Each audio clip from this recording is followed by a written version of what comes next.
get ourselves ready. So,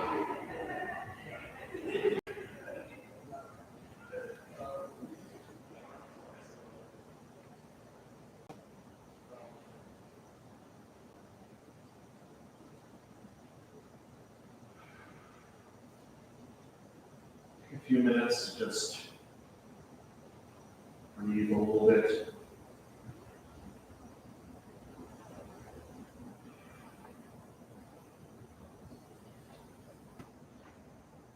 Breathe in.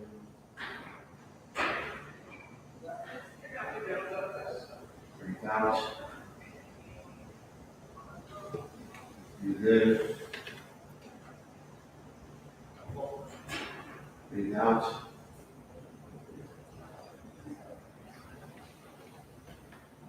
Breathe in. Out.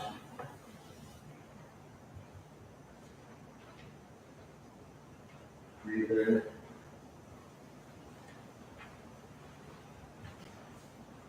And breathe out.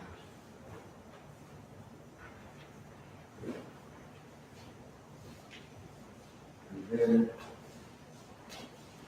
Breathe out.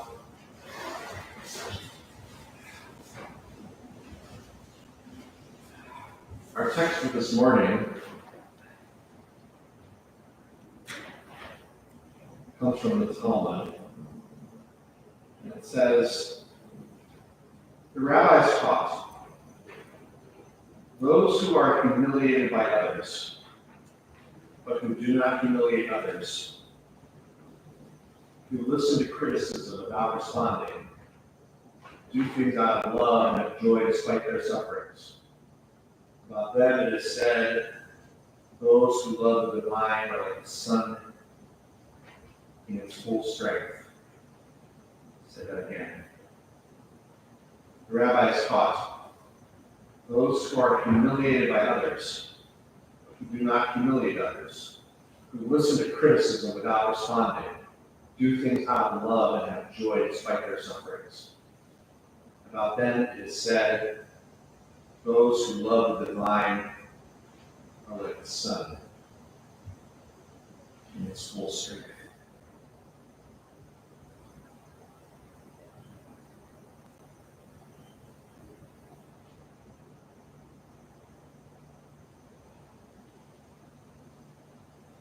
These texts are not easy to internalize. How does one somehow experience humiliation and not humiliate other people? How does someone hear things they don't want to hear without feeling like they need to win the argument? How does one maintain optimism and hope even when things don't go their way?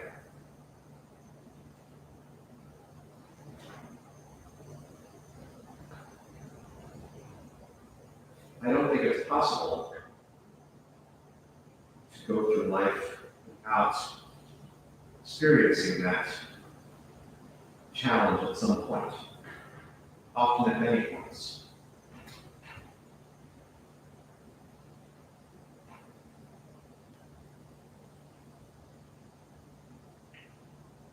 This week, I want you to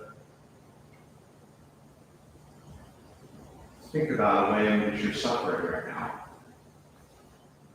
Don't worry, you're not going to have to share it with anybody else.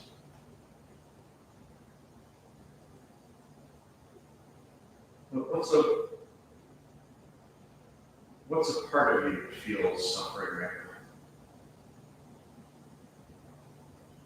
now?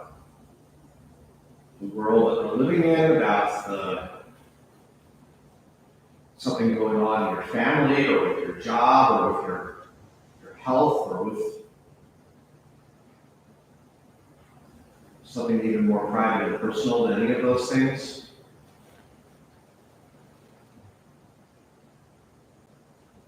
What gives you energy? What gives you joy?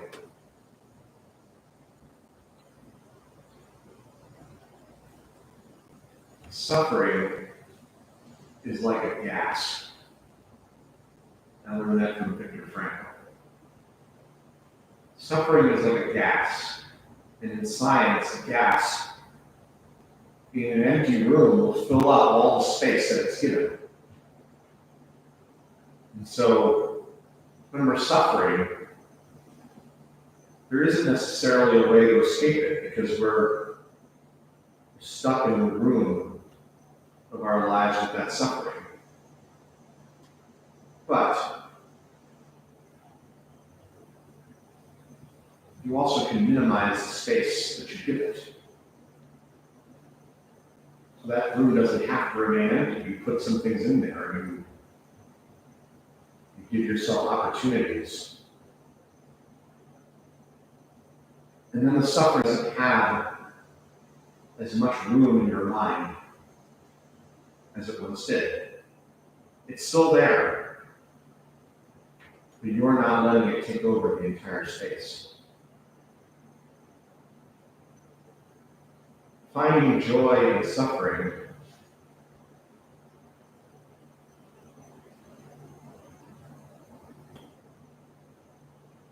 is very much about giving that space to bring something new, to fight the gas.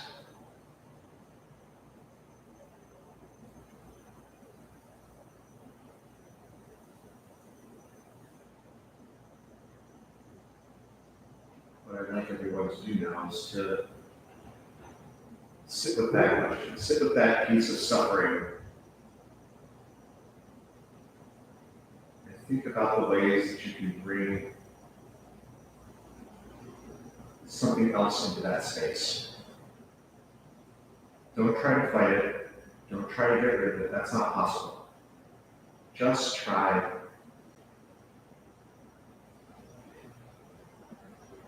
to include something else in that space. We're going to do a 10-minute sit.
loosen, baby. You don't have to carry the weight of the world in your muscles and bones. Let go, let go, let go. Loosen, baby. You don't have to carry the weight of the world in your muscles and bones. Let go, let go, let go. When you're ready, you can open your eyes.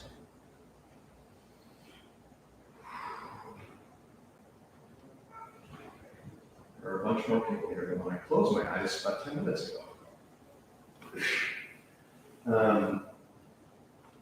Shabbat Shalom, everybody. Welcome to ACI. I see some familiar faces and some new faces. Once a month, we do our open door Shabbat here, which is we do our things a little more low and slow to help people feel more comfortable being in synagogues. So the first part of the service is a meditation, and the second part, which we're going to start momentarily, is to do a deep dive into parts of the Siddur that you may not be familiar with. So you should grab, if you don't already have, one blue book and one red book. You don't have, I'm going to grab it myself. If you need to take a bio break, go ahead.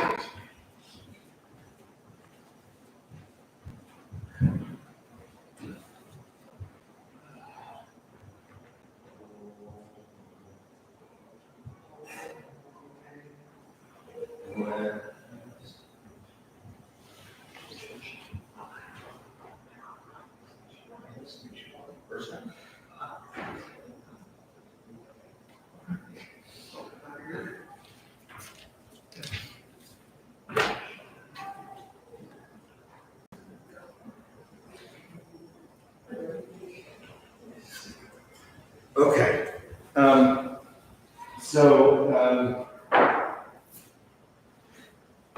We're going to focus this morning in our part of the Siddur. We're going to focus on a part of the Amidah, of the main private prayer that we recite in Shul, and we're going to focus on a part of it that is recited in every single Amidah and is almost exclusively rushed through by most people and never really looked at in greater depth.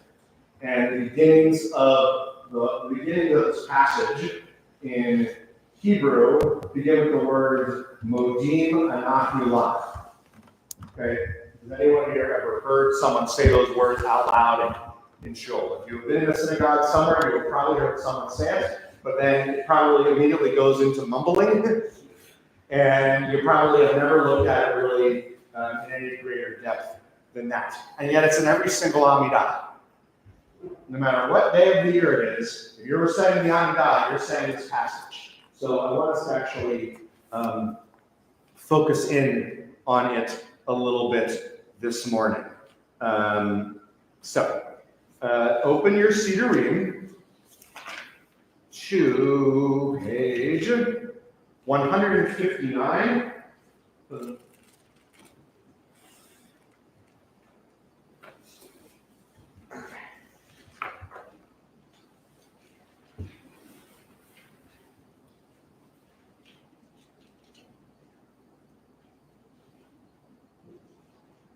Okay, so first thing you might notice is that there are two different options of modim anachnu lach. We're going to focus on the one that's the bigger paragraph today.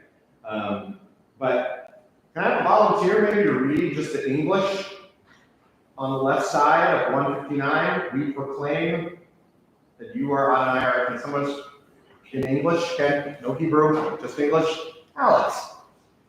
We proclaim that you are Adonai, our God, and God of our ancestors throughout all time. You are the rock of our lives, the shield of our salvation in every generation. We thank you and praise you for our lives that are in your hand, for our souls that are in your charge, and for your miracles that daily attend us, and for your wonders and gifts that accompany us evening, morning, and noon. You are good, your mercy everlasting. You are compassionate, your kindness never ending. You have always placed our hope in you. Okay.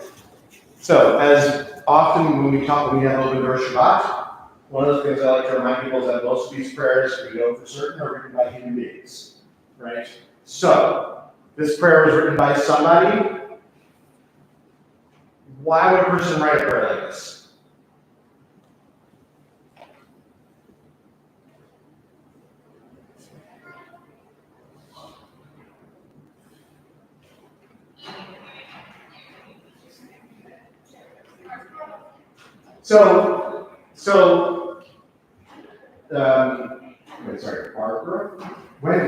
Wendy, sorry.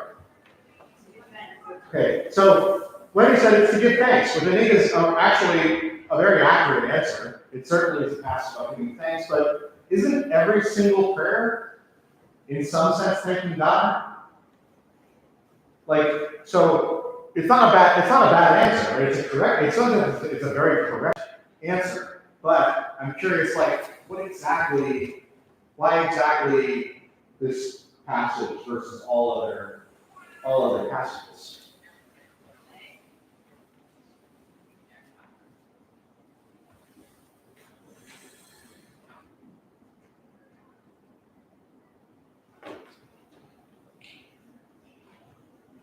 It might help to think about for a moment about what we also do in the Amidah.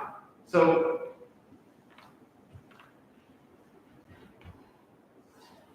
one of the other things that we do when we recite the Amidah is that we ask God for things, right? That's part of what prayer also is. It's not just saying thank you or you're so awesome, right? It also is saying God, like, here's some things that I would like for you to do for me. Now, those passages always come before this passage. And part of the reason that we might then want to thank God after all of that is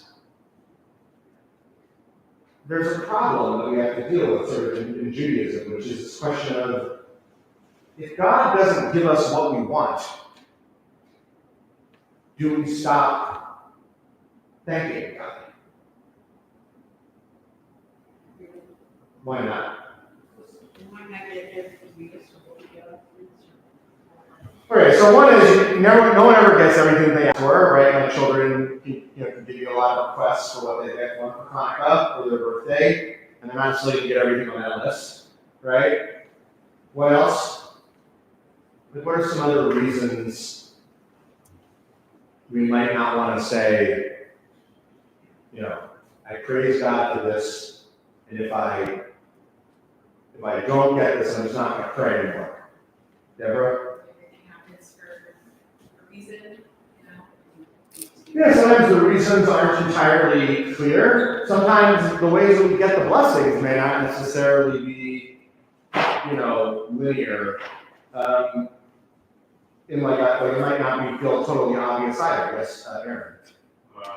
If you lose faith in God, He may lose faith in you if you are inconsistent with your faith. Yeah, so maybe it's partially about it's the what God wants from us is consistency, and ultimately we need to be thankful in that consistency, because sometimes we're going to get what we want, and sometimes we aren't. But I want you to think about something that's really,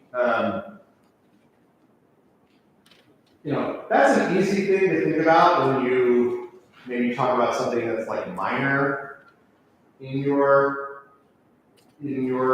life that you want, or maybe you don't get. But I'll give you an example. Have you ever heard of something? It's in Israel. It's called the Tomb of Rachel. You've heard it. You know what's unique about the Tomb of Rachel? No. Okay. So It's unclear whether or not Rachel actually lived in the tomb, is buried in the tomb of Rachel. That's a whole other thing. But basically, there's a special memorial to Rachel, as in Sarah, Rebecca, Rachel, and Leah, that is in a part of Israel that is in the West Bank. So it's also a part that some don't consider a part of Israel. That caveat, not to get political, but people will go and pray there. And Rachel is sort of famous in the Torah for having trouble having children. Because Jacob has 12 sons and one daughter. 2 of those sons are from Rachel, but most of them are from Leah, his other wife, who doesn't like as much, and his 2 other maidservants that give him children. So out of the 13 children he has, 11 of them are not from Rachel.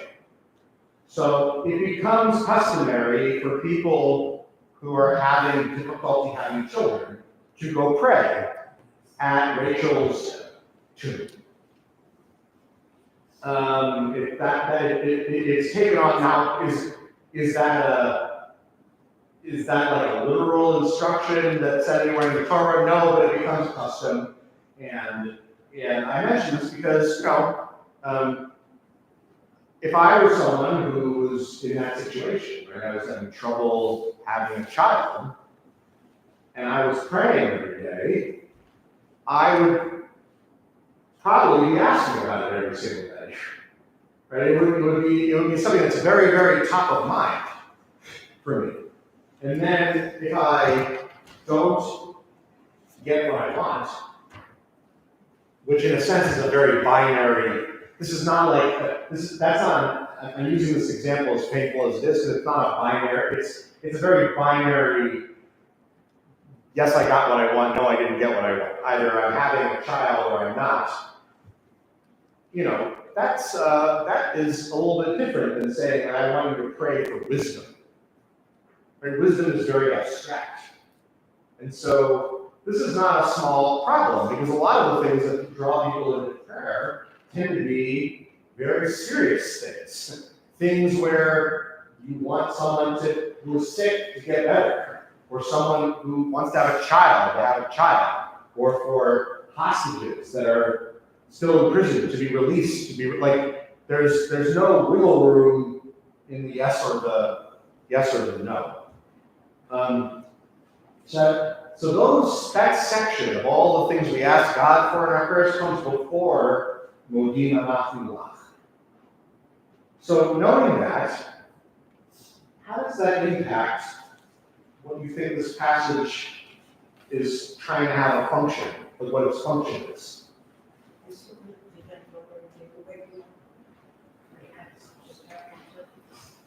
Okay. But I think Wendy's making a really important point here, but I also want to make sure I'm not minimizing how hard that can be. Like, you're right, but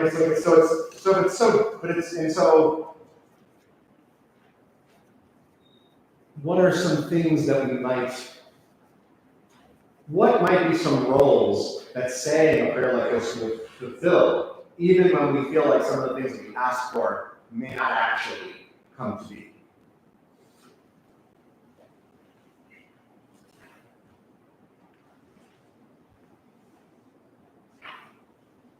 Oh, quiet group today. That's fair.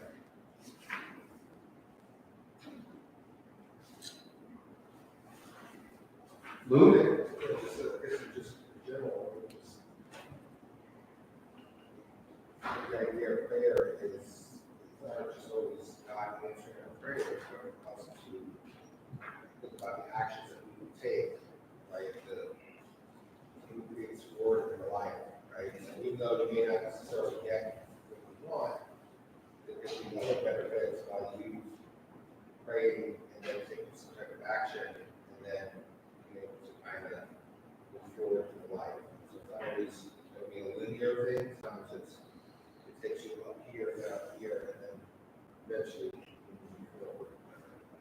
Sure. I mean, one is you have to move forward, and this is where I guess I probably should have I guess now that I'm thinking about it, like what I'm trying to get us to think about is maybe a little bit, I was doing a great job of helping draw it out.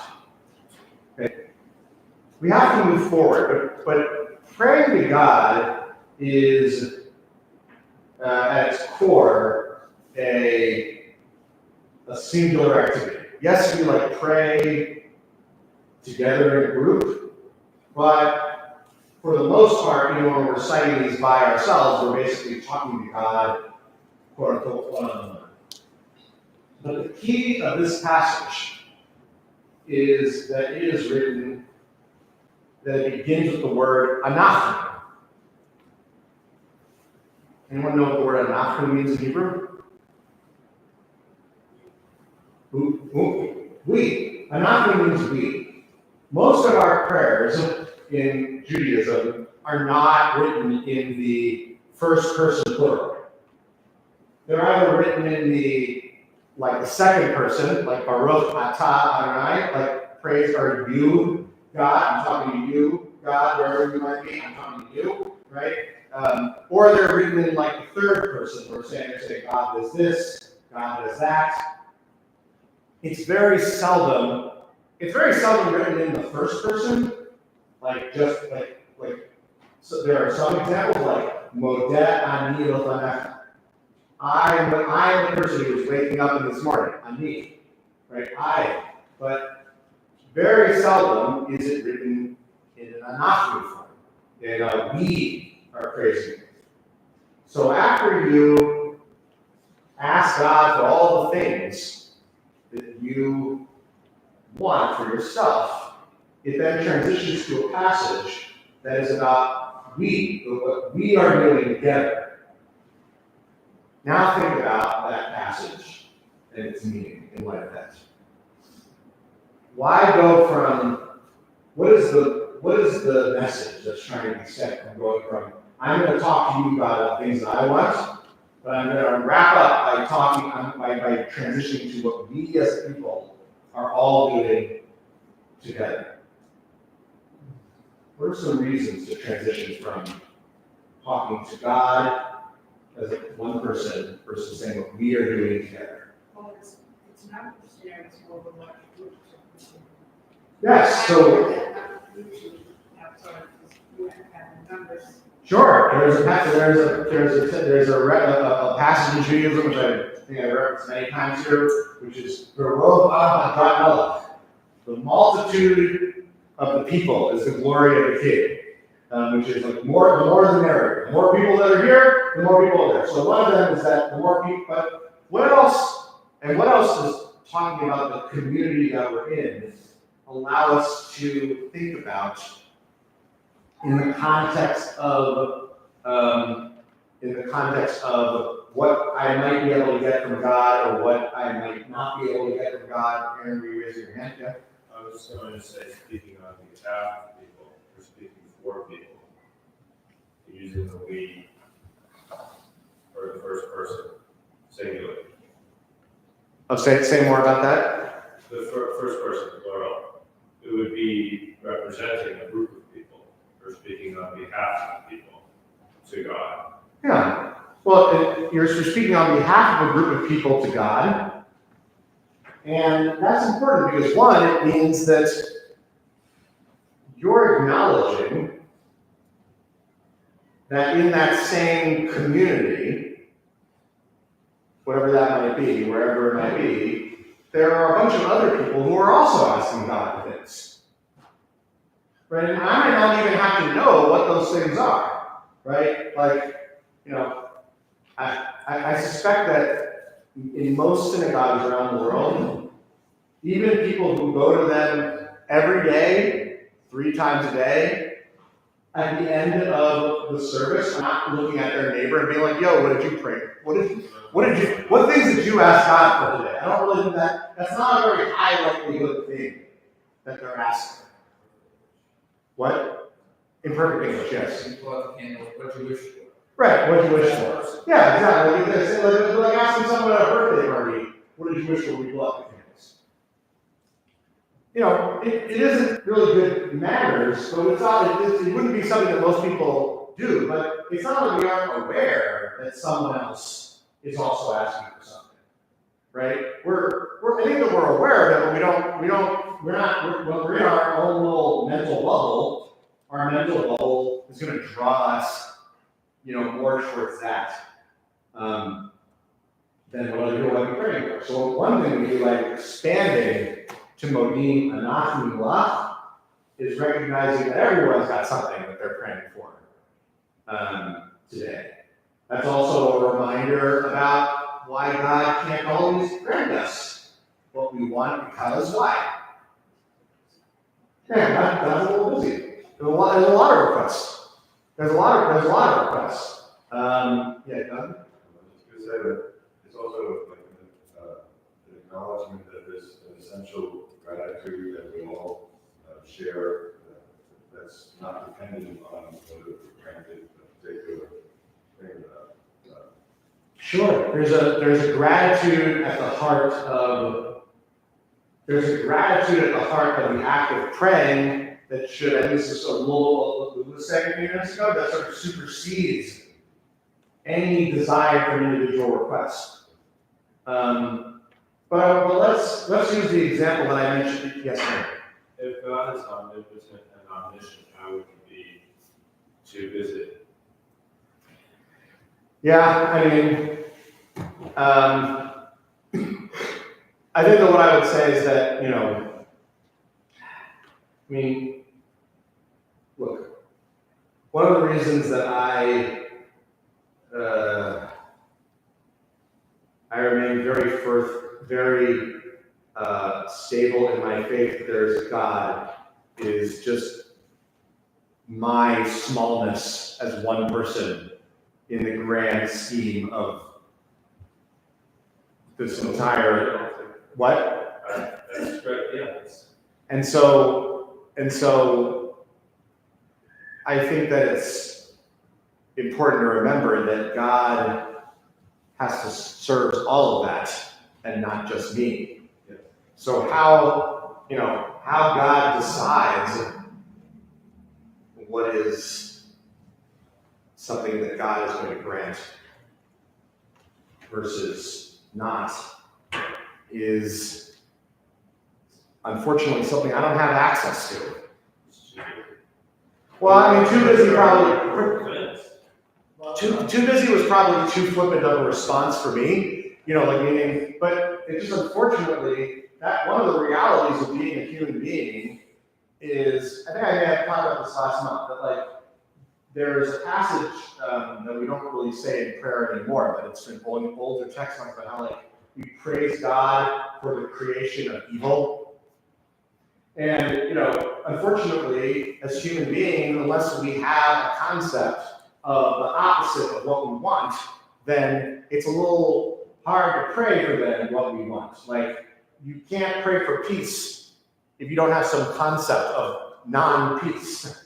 You can't pray for, wisdom if you don't have a concept of non-wisdom. And that's what can make it so hard because,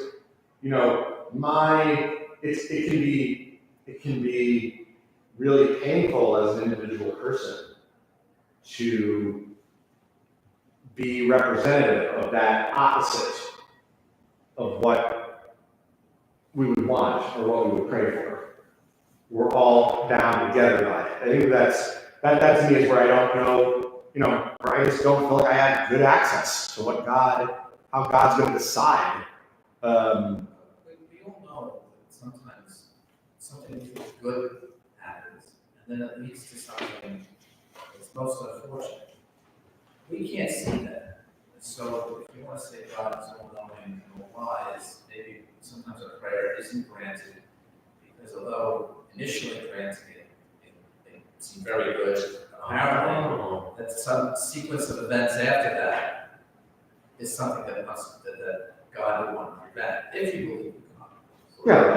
And that's not something as humans we do understand that does happen. Look, and Aaron's point, I mean, this is at the heart of what makes it hard to believe in God in the first place. I I would never want to minimize it, but I think that part of the reason why I wanted to draw attention to the, like, going from what I'm asking God for to saying we are doing this together, is that one of the things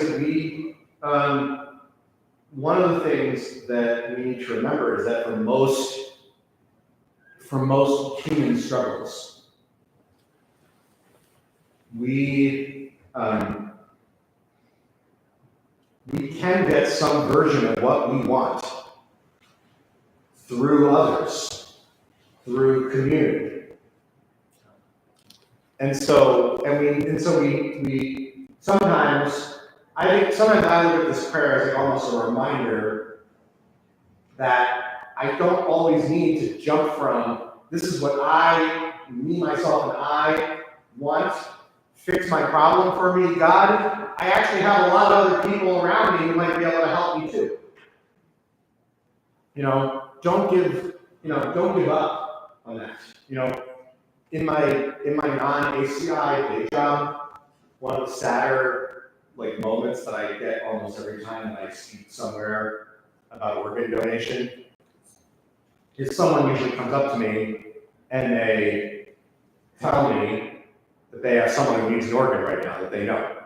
There's a lot of people who need it, right? And often the first, they're not necessarily asking me if I have any special pull with it, but they're very upset and very concerned, and they want to figure out a way to help fix this problem. So legally, right, where I work, that's not what we do. It's separate from that for reasons of fairness. But what I can say to them is that there are lots of examples of people who come together and deal with these incredibly tragic moments precisely because they utilize a community to help them get there. Right? And then have you ever done the gift of life, bone marrow swabs? They haven't done this where they do a Q-tip in your cheek and that goes into a registry for people who need bone marrow. There are places that do drives where people get themselves tested to donate their kidneys or do swabbing for someone who needs bone marrow. You don't have to necessarily only pray. Part of me when I read here what Bima Nafilah is God saying, you don't have to only go right from me, go from you to me. There's a whole lot of other people out there in the world who will help you. And yes, we can say, well, given the state of our world today, I don't know how many people out there really want to help me. That's fair, but you have the people in closest proximity to you who are saying we're being locked together in the same synagogue, or in the same neighborhood, or in the same family, right? I'm not alone in all of this. And in some sense, I think that this is what God wants us for us to make sure we don't leave each other behind in that way. It's an opportunity not to have suffering happening in silence. Because a lot of the most painful things that people go through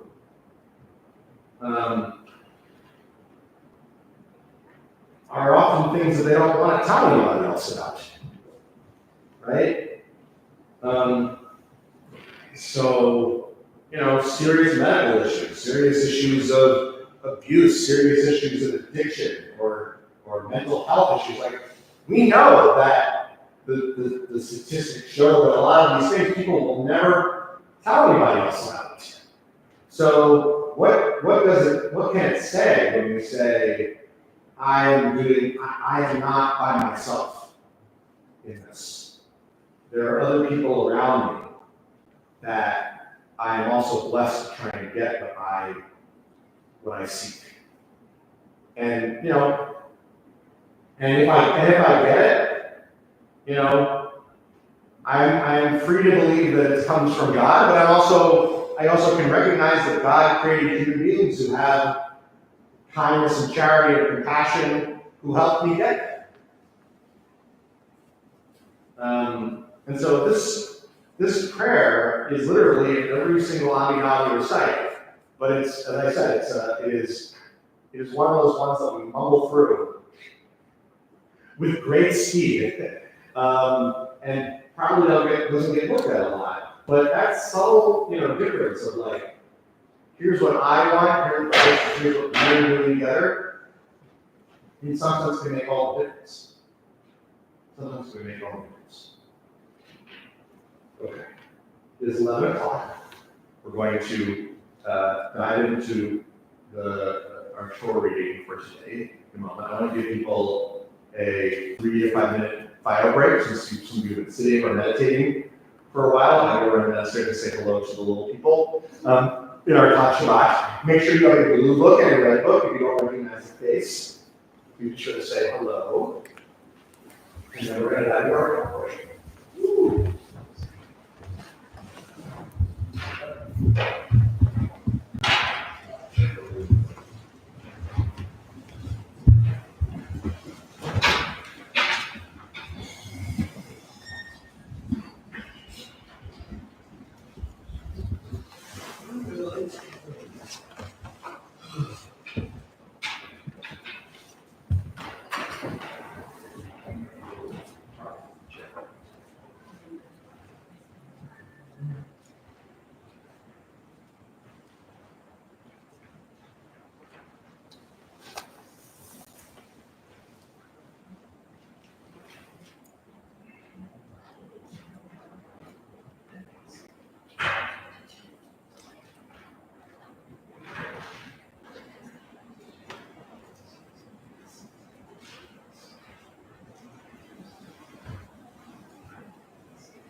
Sorry, folks.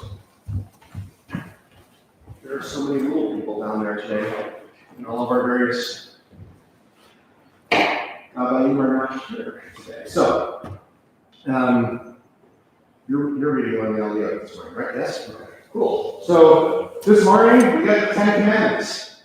Woohoo! I know.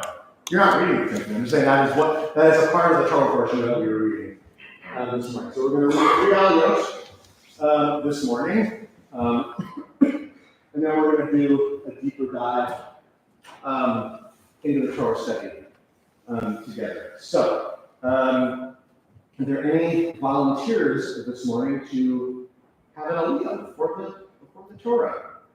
Not read Torah, but like have an aliyah for the Torah. I'll volunteer at once. Lisa, thank you. Brian, yes, thank you. Any other volunteers? Robin, thank you. Okay. You have your regular duty of Papa. Okay.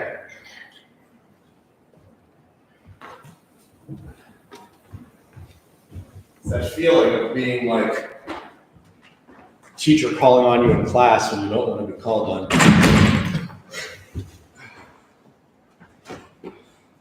And the arc is not up, it's not this long. I'm sorry, folks. It's not the way things roll.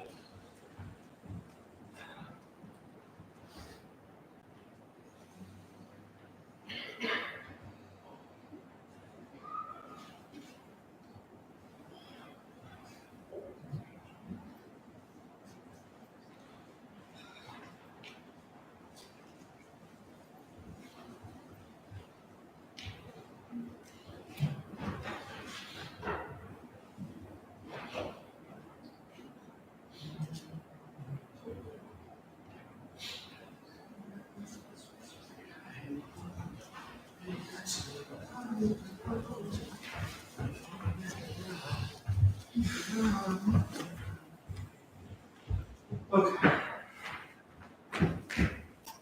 I'm quite sorry for the sloppiness on my part.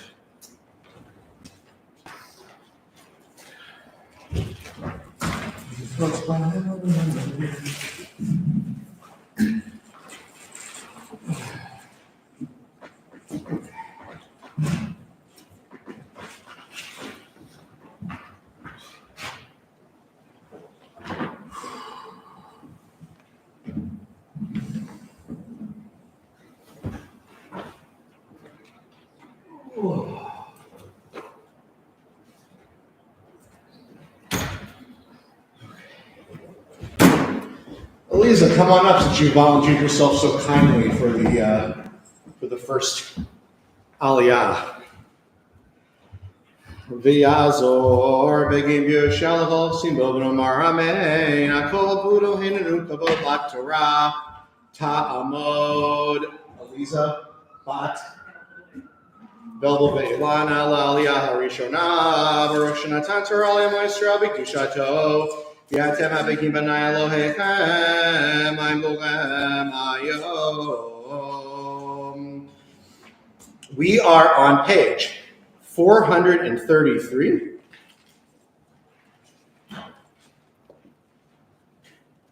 Chapter 18, verses 1 to 12.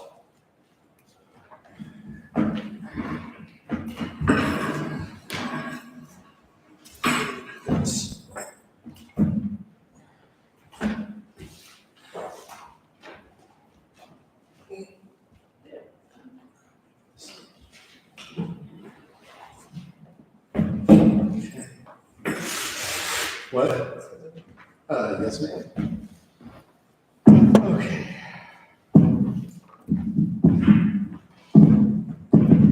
Okay. Here you go. Here.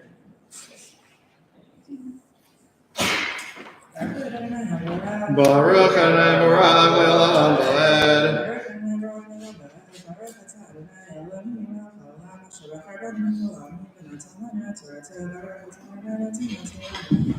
Amen. Vayishma Yitro Kohen Minyan Kohen Moshe. Kol asher asa Elohim leMoshe b'Yisrael Mo Yotzi Adonai Yisrael miMitzrayim. Vayikach Yitro Kohen Moshe Tzipor Eshet Moshe Achar Shulukah. ואת שני בניה אשר שמה אחד גרשום כי אמר גר הייתי בארץ נוכריה ושם אחד אליעזר כי אלוהי אבי ועזרי והצילני מכרם פרעה ויבוא יתרו חותן משה ובניו ואשתו אל משה למדבר אשר הוא חונה שם הר אלוהים ויאמר אל משה אני חותנך יתרו בא אליך ואשתך שני בניה עמה ויצא משה לקראת בנו וישק לו וישאלו איש לרעהו לשלום ויבוא אוהלה ויספר משה לקודנו כל אשר עשה אדוני לפרעה ולמצרים על עדות ישראל ואת התלויה אשר נשאתם בדרך ויצילם אדוני וייחד יתרו כל הטובה אשר עשה אדוני לישראל אשר הצילם מיד מצרים ויאמר יתרו ברוך אדוני אשר הציל אתכם מיד מצרים מיד פרעה אשר הציל את העם מתחת יד מצרים עתה ידעתי כי גדול מכל היא כי בדבר אשר זרעו עליהם ויקח יתרו חותן משה עולה זבחים לאלוהים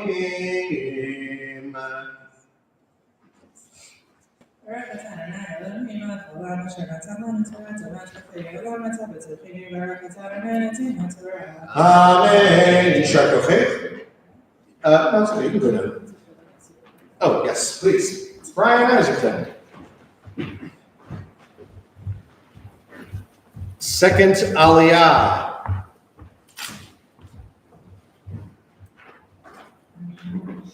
The second Aliyah is found on page 434, verse 13, by Yehimith Mocharat. Okay, right here. Baruch Adonai HaBarak. Baruch Adonai Barak Le'olam Va'ed. Baruch Adonai HaBarak Le'olam Va'ed.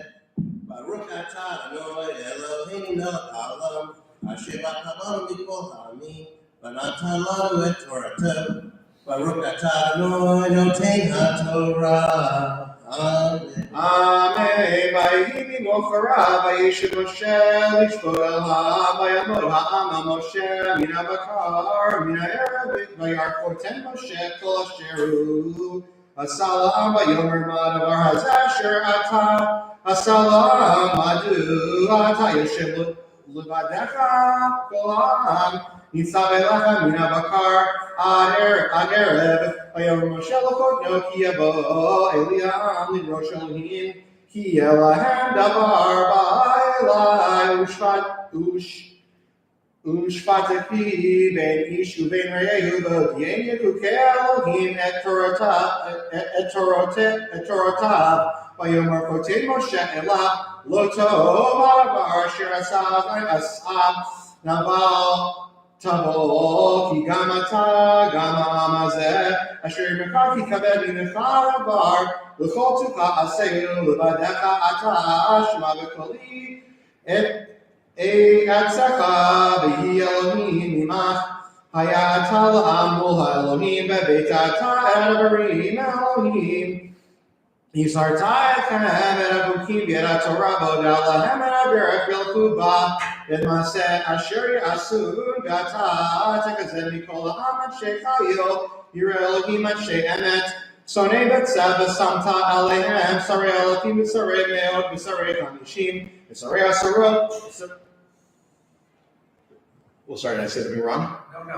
Okay.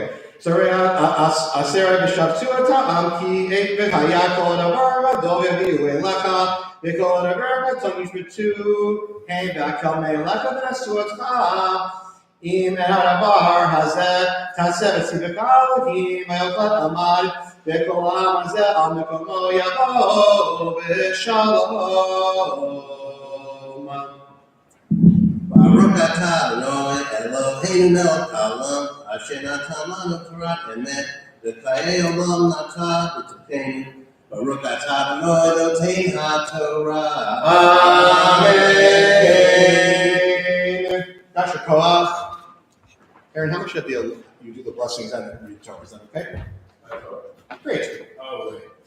Well, I prepared verses 24 to 27. Yeah, isn't that? Okay. Yeah, but you should. Okay. Yeah, you're good. Okay. That's right. Yeah, and then you also do this. So I would read for myself.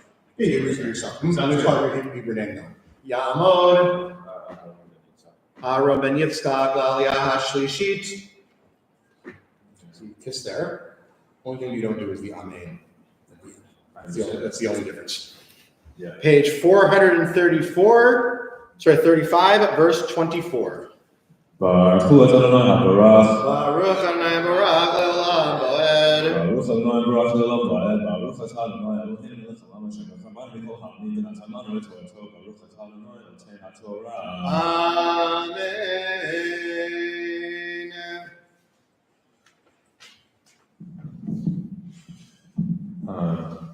Vayishma Moshe l'kol chotno, vaya'as kol asher amar, vayivchar Moshe in shechayil l'kol Yisrael, vayiten otam rashim sarei alafim, sarei meot, sarei chamishim, v'sarei asarot, ושפטו את העם בכל עת, את הדבר הקישי יביאון על משה, וכל הדבר הטוב ישותוהם, וישלח משה את חותנו, וילך לו את ארצו.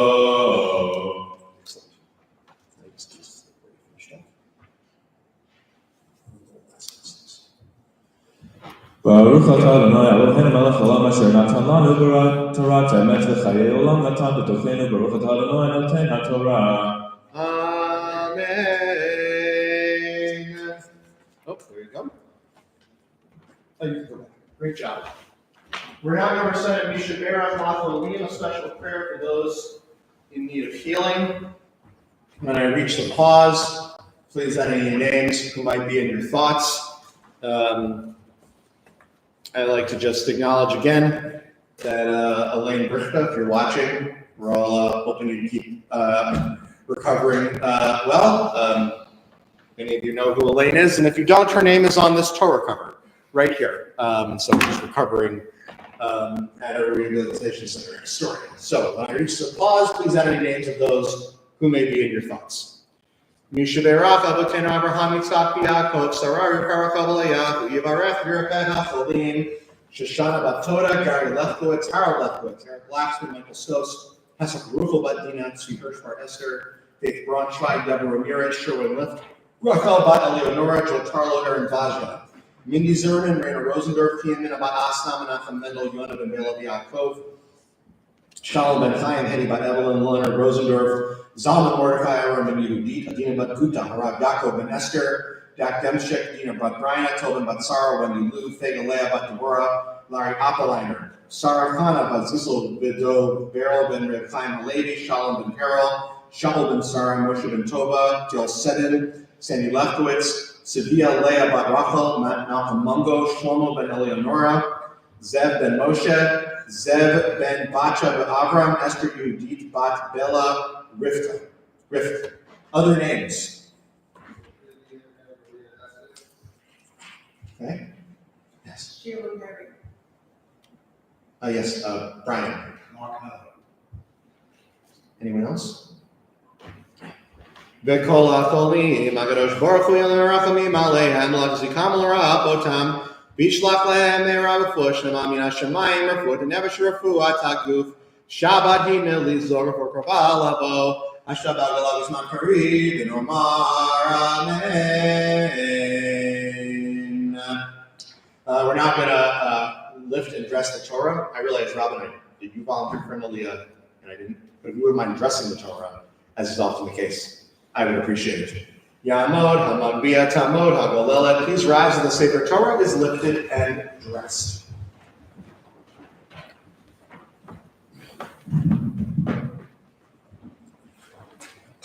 Oops. V'zot HaTorah asher tzah Moshe lifnei bnei Yisrael al pi Adonai biyad Moshe ki mitzion tetzei Torah udvar Adonai miYerushalayim ki mitzion tetzei Torah Udvar Adonai Yerushalayim ki mitzion tetzei Torah. Udvar Adonai Yerushalayim ki mitzion tetzei Torah. Udvar Adonai Yerushalayim ki mitzion tetzei Torah. Udvar Adonai Yerushalayim ki mitzion tetzei Torah.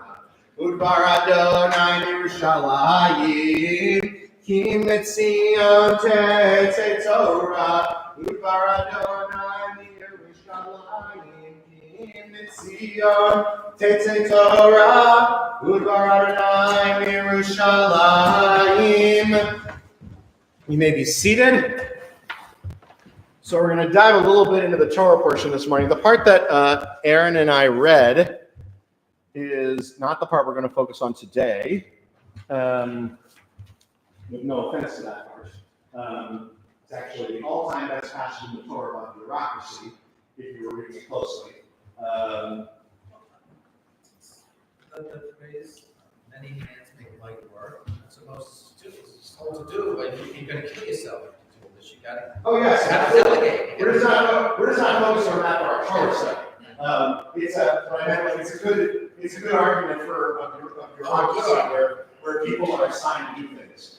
The irony, by the way, about that, the irony about Yittro's warning to Moshe is that even though Moshe does what he suggests, in the end, Moshe is still too tired by the end.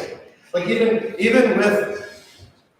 with doing what Yitro suggests, like not judging all the people, Moshe is still way too tired and impatient by the end of the Torah. So one can only imagine how much worse it would have been if he hadn't listened to Yitro.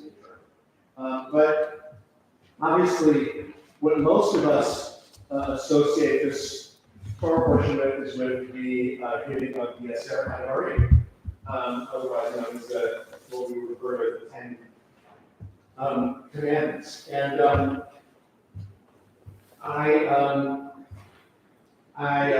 we're going to focus this morning on one verse in the next chapter of the Torah portion, which is at the top of your source sheet here, which says, "Vayomer Adonai Moshe, Hinei Anochi ba'alecha, ve'echa anan ba'apur yishma ha'am,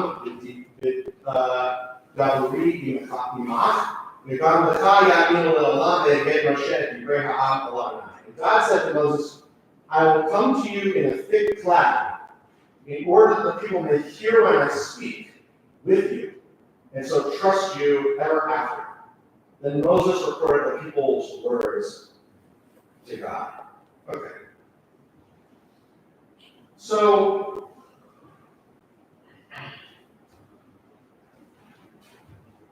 why does God suddenly decide now that it's time to appear in any form before the Israelites? Like why is this even required at this moment in time? So it's a very good answer, but lest we forget, right? I know I wasn't at shul last week, I was somewhere else, right? But last week, what did we read about last week for those who were here? Everybody said the correct answer. No? Yeah, we're going to read about that and the splitting of the sea. Last week was a story about the splitting of the sea. The previous weeks were about the 10 Commandments. I'm sorry, the 10 plagues, excuse me. 10 plagues, right? So, you would think wouldn't you think that would be enough to have hope at that point? Like, you've been enslaved for all these years, and all of a sudden, a mysterious force is bringing you frogs and hail and splits the ocean, splits the sea for you so you can walk across, creates water from a rock. Like, it seems like it wouldn't need it anymore. We're just stuck in the desert. Okay, so you're stuck in the desert, yeah? And therefore? And it's good that you're free, but, you know, this would have been enough. Oh, Diane. Diane. Yeah. Diane is saying, oh, to die in the desert, to be free, I kind of wonder about that. Maybe that's how they felt. I mean, this stuff, they're very unthankful, I suppose, usually. There's all this stuff about how unthankful they are. So maybe God felt that it's time for him to show that he's actually on their side, that these things aren't random, that... Yeah, I like your use of Diane in this context. It'd be funny to imagine like God needing to like sing God's own version of Diane. Like, haven't I like giving you people enough? Are you stop complaining? Was it enough when I like, wreaked havoc upon the Egyptian countryside and brought the blood and the manna and the water from a rock and so isn't that Diane enough? So one I think is absolutely that actually, which is that like.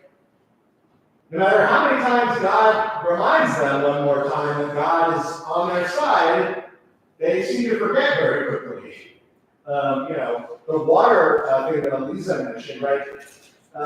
We sometimes forget that beautiful passage of like the Song of the Sea. He immediately, once that episode is over, it says, "And there was no water," and the people were complaining. Which raises all kinds of questions about what happened to the water that is split in the sea. But it's amazing. As soon as they have this like all-time, miracle of miracles, there's no water and they're complaining again. Talking about a short memory here. So what is that? What else? Jack?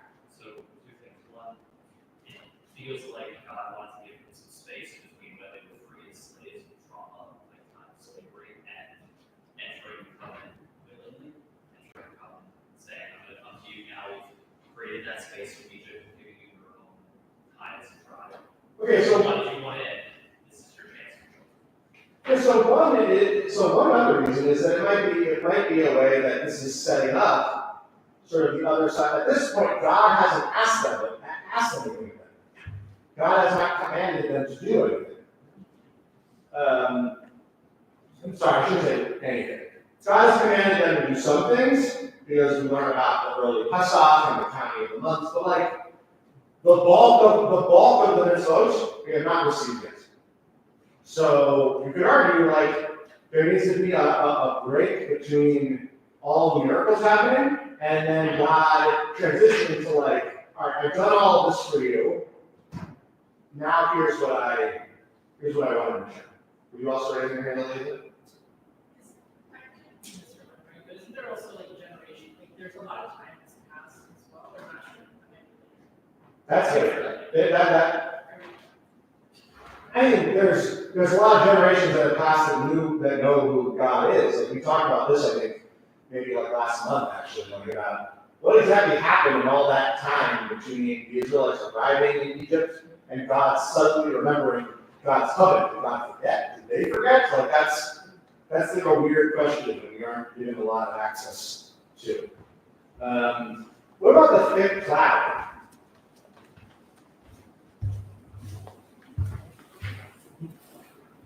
Why thick cloud?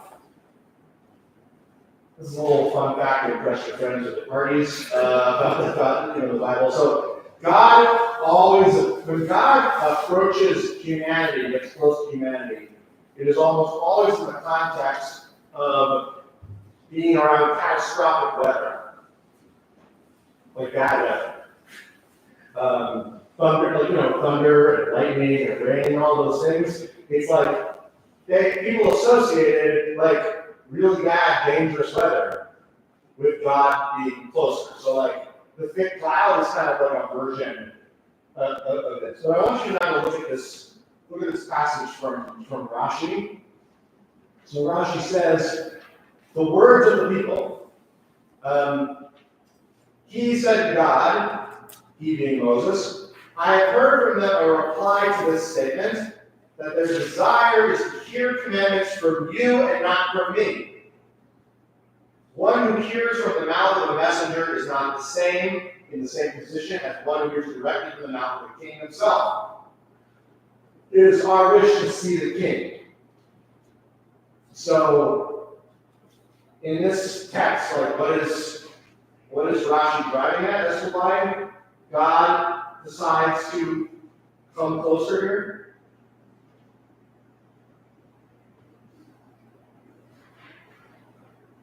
I have heard from the people their desires to hear from who and not from whom. Right. And why would it be a problem to be hearing from Moses? Yeah, I mean Moses is a messenger between God and them. They actually, in true Israelite fashion of complaining, right?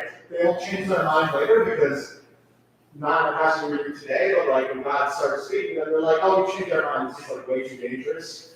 Go back to what they say. This is what we want. We want God to be closer to that. But like, why?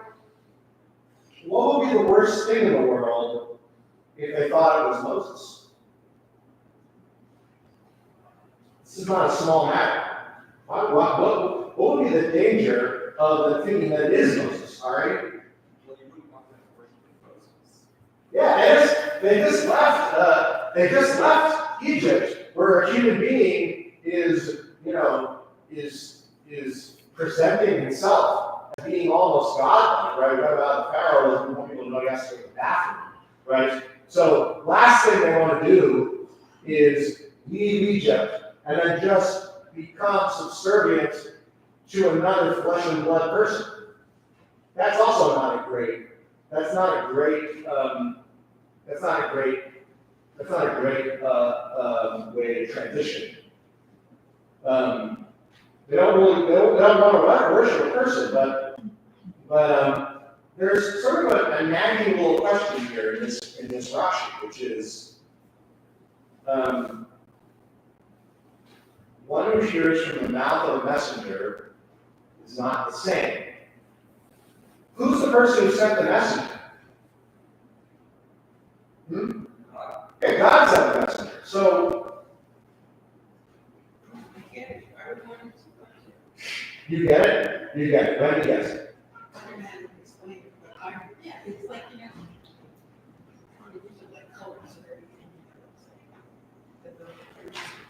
It's like, you would read the leaves supposed to be, whatever. Well, you just said Pharaoh, they came from a place where Pharaoh said it was above them. And so you can understand the cynicism of humans in history, that in that short history, but even before that Moses maybe he's, whatever it wasn't, maybe Moses is just going to replace Pharaoh and say a bunch of stuff. So for them to actually know that God is behind Moses or is there, and to have God personally speak to them was important. To prove to you that God knows humans. He loves them, though he's frustrated. Yeah. They're not going to believe it, because that's I can't see why anybody won't. No, it's fantastic. By the way, going back to the water from the rock, right? When the Israelites started to complain, even when they're leaving Egypt, and they certainly do this also in the desert, what is one of the most common complaints they make? What? Well, let's reformulate. They say it was better back there. Now, if they think that they're being led into the desert and remembering that it's so much better back in Egypt, and the only person who's in charge is this human being who actually is not, always cracked up to be, that would actually be a better reason to go back. It's not intuitive why it isn't necessarily intuitive that Moshe is a human being and who's doing all of this, why they need to leave Egypt and go anywhere else. But one of God's promises is, I'm going to take you back to the land. Sorry? That was very strong, wasn't it? The history, people knew the history and wanted to go back. Not just, did they want to go back, they just want to leave Egypt. What did they want? We even know. Well, there is a Rashi that says that there are people that there are Israelites who choose not to leave. They're known as the Arab Rab, the mixed multitude, and they are like the whiners and the complainers. And they're presumably like lost to history. Fun fact, by the way, when I was in rabbinical school back in the listservs were like more of a thing. The name of our listserv for like rabbinical students was called Arab Rab. It was like a play on words because Arab also means like almost, so it's like we're almost rabbis, but we're also Arab Rab, so it's a place where we can complain about all things. We're the mixed multitude of complainers. I did not know that name, but I thought it was darn clever when we did. So there is something, at stake here in wanting to know that there's someone behind the curtain. And so some of the commentators you'll see say, like, there needs to be some kind of proof that there's someone else there. But that doesn't get us off the hook theologically, right? Because what's sort of problematic about saying you need some kind of proof, even if that proof is through an emissary? Yeah, I mean, I get it, like, we want to see, there's someone behind Moshe, but like, haven't I shown you enough? Like, what more could you possibly need? I say you're pointing to Jack, is that? That's the guy I'm not going to say. The principle of faith that believe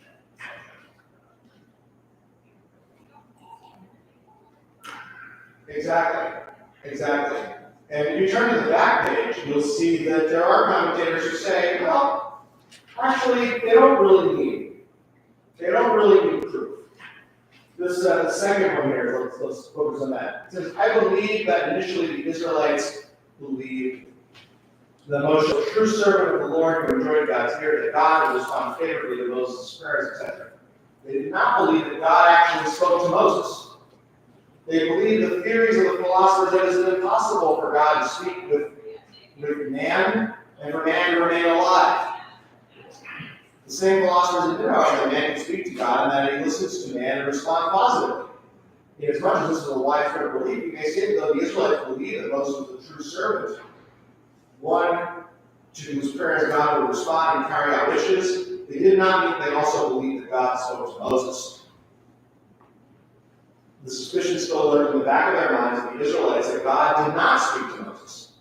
This is why God now wanted to erase the suspicion from their minds by making them witnesses when he spoke to him. This is what I guess in dance they were sort of called like a two-step. They're sort of saying they kind of believed in Moses, but kind of didn't believe in Moses. You don't see pretty skeptical. No, that seems actually realistic. Fascinating as to their beliefs and desires. Sure. Yeah. That seems pretty accurate as to what's probably going on with the people. And all the different things that happened over the years, it's not really that prolific teaching. They probably become more belief, less. Sure, and listen, I think I have mentioned this before, but Passover is not that close, but it will be here before we know it, unfortunately, right? I love Passover, but the cleaning and eating lots part, not so much, right? The Haggadah, when we read on Passover, goes out of its way not to mention Moshe. Go home, if you have a copy of the Haggadah, or you go look at it on maps if you don't believe me. You look through the Haggadah and see how many references there are to Moshe in there. You won't find them. there's like maybe like one kind of representative, but like, it goes out of its way to remove his name from that story. Even though in the text we read, he's in there all the time. So I think that this commentator, or Chaim, knows this, and he's trying to reconcile the fact that, like, you know, that the Israelites want to get, you know, they don't have any doubt there's a God, but they want to make sure that this person who's saying that he spoke for God is very real. Because in the Torah and Judaism, false prophecy is a big thing. It's a big deal. Like they assume there are people coming all around who are telling them, like, oh, I know what God wants.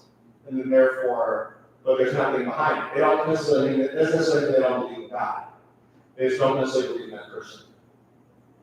Elisa. So doesn't mean that like the splitting of the Red Sea, like Moses is the one delivering it. If he wasn't a messenger of God, then why would God support him? Like, right, would God be upset by someone, you know, willing to be his messenger and done things that were bad to his Yeah, I mean, I think that some of it comes down to is sort of, remember, when Moses first goes before Pharaoh, one of the first miracles he does on behalf of God is that he has a staff, and the staff turns into a snake. Anybody remember what happens immediately after that? Okay, so that's the third thing. The thing that happens in the middle is that Pharaoh's advisors have staffs and also that turn into snakes. But the miracle is that the snake that God makes from the staff eats the other snakes. But that still means that there is some kind of acceptance of the idea that these servants were somehow also able to turn staffs into snakes. It's sort of lost in translation in that part, but by that implication, you might say that it's not out of the realm of possibility that the Israelites, there are people who can do some of these things.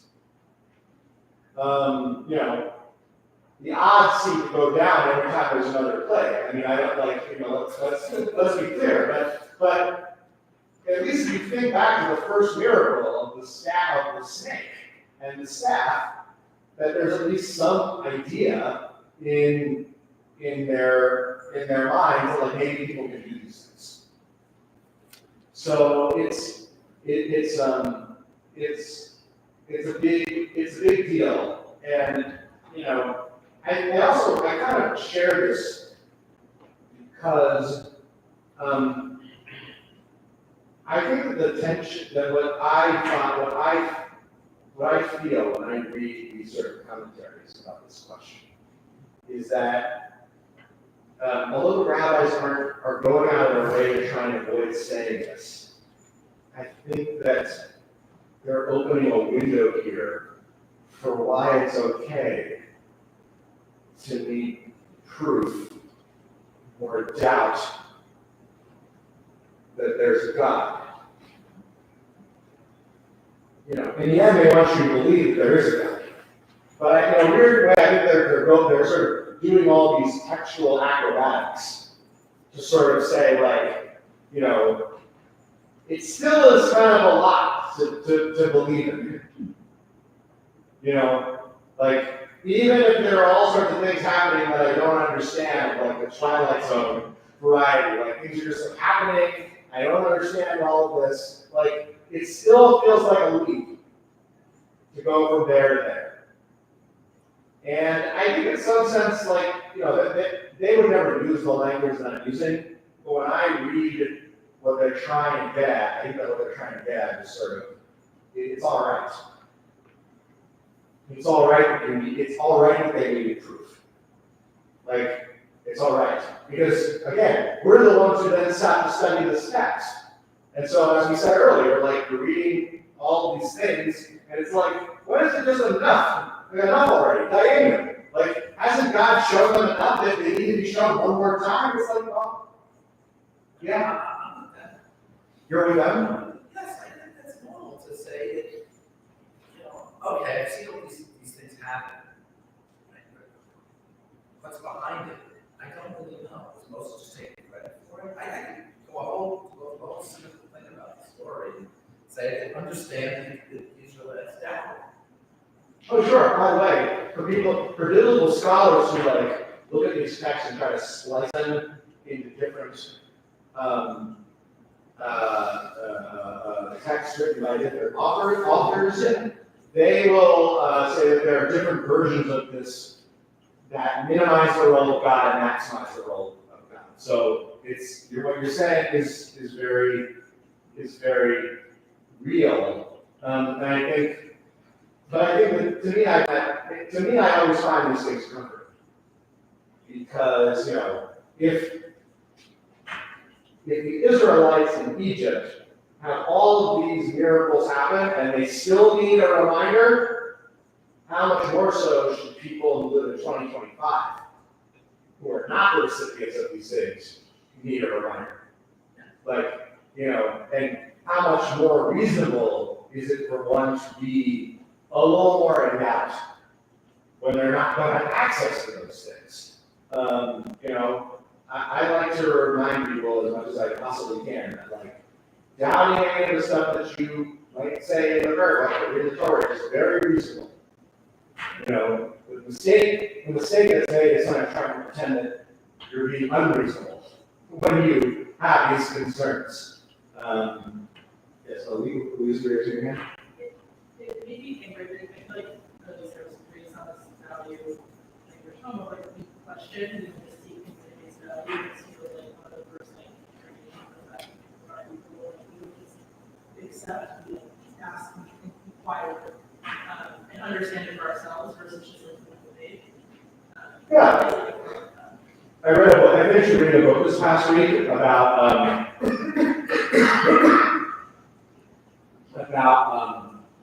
sort of like finding hope in a very cynical age, which I would say we certainly are living in that moment. And one of the keys, this is like a scientist who studies how the brain works, and he sort of makes the case that there's a really subtle and important distinction between cynicism and skepticism that we often don't draw enough of a distinction between these two things. And if I'm remembering exactly the argument, basically, sometimes we treat people who are skeptical like cynics, but people who are skeptical are not necessarily saying that I've reached a conclusion that this is just not what it seems to be. They're just saying, I remain curious about it, and I want to know more. A cynic is a person who has already kind of reached their conclusion about it. I don't normally opine on current politics in this way, but there are certain things that I think are quite clear. So, unfortunately, this country right now is the person in charge of Health and Human Services, who is a vaccine denial person. And I read this amazing article by one of the hundreds of thousands of doctors who think this person is a lunatic, saying, that this individual is not a vaccine skeptic. He's a vaccine cynic. And he said, because as a doctor, I'm a vaccine skeptic. That's why you have to test these things 500 times before you are willing to put it out into the world.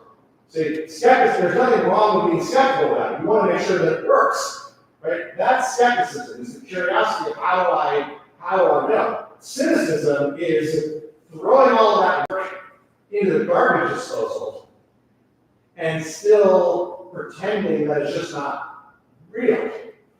So setting aside, I don't see a lot of, if there's someone here who wants to talk more about vaccines and Judaism, they're welcome to, but I kind of know my audience. I don't think it's a hugely controversial thing to say, but this doctor drew a distinction between there's a difference cynicism and skepticism. Skepticism is I want to know more, or I need to know more for whatever reason, to make myself feel better, to feel some level of comfort, to just deal with the fact that nothing is certain. Cynicism is I've already kind of made up my mind. And I am just a wall that is going to throw back everything that you send me, no matter how much you give me, no matter how patient you are, I'm just going to throw it all back. I think in some sense that's a distinction here, between skepticism and cynicism. Like the Israelites are like, we're not opposed to the idea this might be true, but we kind of need to know for sure because we've already had the experience of a human being pretending that they're God. So please, please, please, help us get over our skepticism. Done. Is skepticism versus cynicism like an agnostic versus atheist? I mean, I think that there's some people, I would never want to describe anyone who's an atheist as a cynic in that sense. Like, I guess the only difference is like, I would certainly say that an agnostic believes in skepticism. I mean, they're a person who just is, they need to know more, who's making a determination about God. I don't know if I would say that an atheist is a cynic necessarily for that, in that way. Does that make sense what I'm saying? But it's but I think that's an important thing. Like going back to what Lisa's point. Like it's okay to like push back and ask questions and say, tell me more. There is that person who will do it and do it and do it and do it and do it, and you realize, I'm not sure this person's really skeptical anymore. They more seem like a cynic. But just needing to know more is not inherently a bad thing. With that, we're going to wrap up our service for today. So we're going to continue with In Elohim in your Seder reading.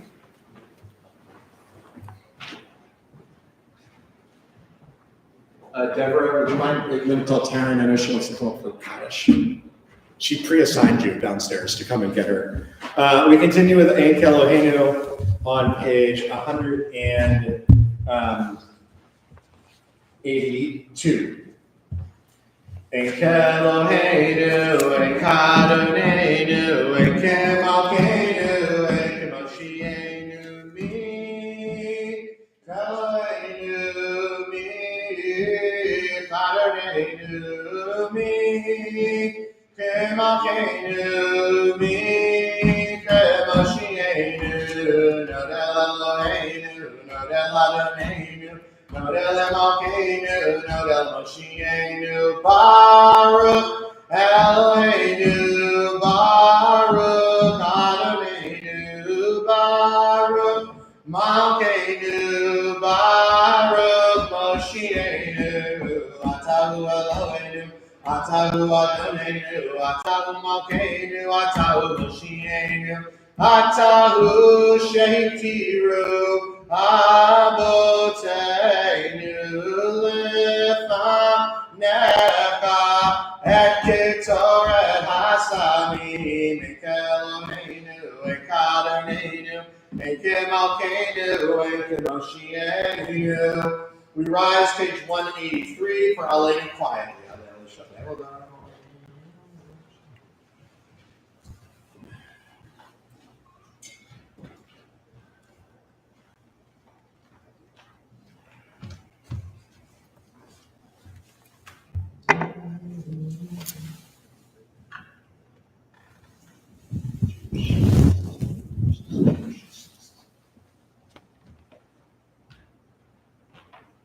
To the Torah Adonai Lo Le'olam Bo'ed B'nemar B'haya Adonai L'melech Al Kol Haaretz Bayom Ahu Yeh Adonai Echad U'Shemo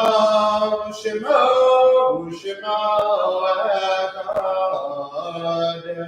You may be seated. This week we observe the following New York sites here at ACI. Oscar Golden, Miss Clara Klein, Moritz Klein, Tamara Leah Ratner, Samuel Lerman, Rose Zippus, Gussie Kaditz, Rebecca Grootman, Rose Koskoff Tifford, Samuel Levine, Cantor Richard Cohn, Ben Halpern, Isidore Seiden, Caroline Von Hall, Lester Rosenthal, Joseph J. Leinwald, Doris Florovsky, Margaret Gert, Carl Sachs, Nathan L. Gunsberg, Joseph Hartman, Lena Bayless, Milton Koretsky, Nathan B. Cohen, Jacob Schwalson, Max Kemp, Gertrude Schorfeld, Jan Oppeliner, Fanny Kuppersmith, Elsa Meyer, Betty Rothstein, Sarah Friedman, Amelia Eisenberg, Millie Miller, Bella Siegel, Isidore Sipes, Lieutenant Clyde Statz, May June Siegel. Those who are mourning, those who are observing the art sites, please rise. Page 184 for each of Tonga Martyrs Kaddish. Gadal, Vehid Kadash, Shemei Rabbah, Yamad, Yivarach, Urute, Yamlech Malchute, V'chayechon, V'yomechon, V'chayeh, V'chol Be'Yisrael, Ba'agalah, V'bizman Kari, V'yimru, Amen. Yehi Shmer Rabba Barak, Le'olam, Olameh Almayah, Yivarach, V'yishtabach, V'yipar, V'yitromam, V'yitnaseh, V'yitadar, V'yitaleh, V'yitalal, Shmei Kutsha, Brichu, La'elah, Min Kol Birkata, V'shirata, Tushbekata, V'nechamata, Da'amiram, V'yalma, V'yimramein, Yehi Shlama Rabba, Min Shemaya, V'chaim Aleinu, V'yal Kol Yisrael, V'yimramein, Oseh Shalom, Ben Ramav, Huyaseh Shalom, Aleinu, V'yal Kol Yisrael, V'yimru, Amen. You may be seated. Great to see all of you today at ACI. A couple little events reminders. March 1st, we're having a Havdalah wine tasting event. So if you're a wino, which is the term I just learned because I don't drink wine, that might be something you'd be interested in. March the 7th is Shabbat Across America, which is our big Friday night Shabbat dinner at the shul. The way it works is that we have a catered Shabbat dinner, usually it's from Ben's Deli. I don't know if we decided where it's from yet, but I missed the event in Joanna. But usually a catered meat Shabbat dinner. We have a special service for families with kids at 5:30. Then we have Shabbat dinner at 6. And then at 7-ish, we have an adult Kabbalah Shabbat service followed by dessert so that it can be for people of all ages. And just look in the Friday flyer to RSVP because we do need like accurate heads counts for food, and just it'll be here before we know it. If you are a Hebrew school parent, a reminder: we don't have Hebrew school on Tuesday this week for President's Week, and we will. I hope to see many of you next week back at shul on Shabbat morning. Following Adon Olam, we will do Kiddushin Hamotzi, and then we will be in the auxiliary room for some nash. We conclude with the singing of Adon Olam on page 187. You guys are welcome to join me, but the candy stole my office. I forgot to get it, but you're welcome to have some candy afterwards. Page 187. Adon Olam Asher Malach V'Ter Kol Yitzir Dibra Le'ed Nasa B'Katzoto Hazayin Elek Shemoni Kra Hazayin Elek Shemoni Kra V'Yacharei Kichlot HaKol Levado Imloch Nora B'Hu Aya B'Hu Omer B'Hu Yeh B'Tifara B'Hu Yeh B'Tifara B'Hu Echad V'Yein Sheni Le'am Shilo Lehachbira B'Li Reishit B'Li Tachlit V'Lo Ha'oz V'Ha'misra V'Lo Ha'oz V'Ha'misra V'Hu Eli V'Chai Go'ali V'Tzur Chavli V'Yetzara V'Hu Nisi U'Manosli Minakosi B'Yom Ekra Minakosi B'Yom Ekra Be'ado Afki Bruchi V'Yeh Isha Ne'ayra Ve'im Ruchi Kiviati Adonai Li Below Ira Adonai Li Below Ira. Please rise, page 315. V'shamaru b'nei Yisrael ha'Shabbat lasot ha'Shabbat dor tamburit olam beinu v'bnei Yisrael ki le'olam. Ishesh shemim asan ha'shamayim v'yad ha'aretz v'yam ha'shishava v'nafash zachor yom ha'Shabbat l'kodesho she'shavita v'losita kol malachtecha v'yam ha'shishavat na'elohecha lo taseh kol malachata ubincha ubitecha avdecha v'amancha v'emsecha v'recha she'b'sharecha Kishesh in your Sana and Shaman Yad Arzayam Kosher Bamba Enoch Mashvi. Alkim Berachana Yomashua Bayikashe Sabri or Rufatana Henocholam Brave Priagafen. Hotep Yedechem Biolachol Chairatzam, Ruchatana Himelachal, Silechem in Aretz. Shabbat Shalom, everybody. Have a wonderful weekend. Rabbi, there's a kiddush from the next door. Yep. Join us at the auxiliary for some kiddush.